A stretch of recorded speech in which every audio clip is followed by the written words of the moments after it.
Après la phase d'emballage, il y aura une phase de transport, puis de rangement dans les réserves provisoires. Il y aura une partie réserve, il y aura l'atelier de restauration, la documentation, des services aussi plus administratifs. Le lieu où l'ensemble des réserves et des services va emménager se trouve hors de Lyon.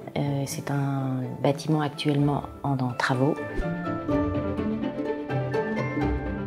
Alors le bâtiment ici, actuellement, va être intégralement rénové pour pouvoir accueillir l'ensemble du musée des tissus de Lyon. Ce bâtiment, en fait, est un ancien bâtiment industriel du début du XXe siècle, qui était un bâtiment destiné au détranquannage du fil de soie. Le déménagement du musée des tissus, en fait, induit le fait qu'il faille tout emballer, tout conditionner, toute la collection pour pouvoir la transférer ici.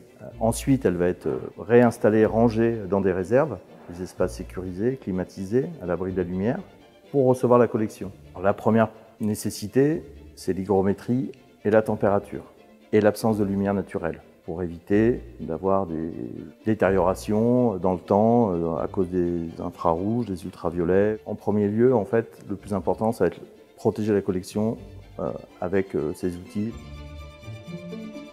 À l'issue du déménagement, quand on sera installé dans les nouvelles réserves, on va entreprendre un grand chantier de collection, justement pour affiner cet inventaire, pour le compléter, peut-être identifier des pièces sur lesquelles on a des doutes et les rapprocher des registres d'inventaire qui sont notre source la plus ancienne d'identification des collections.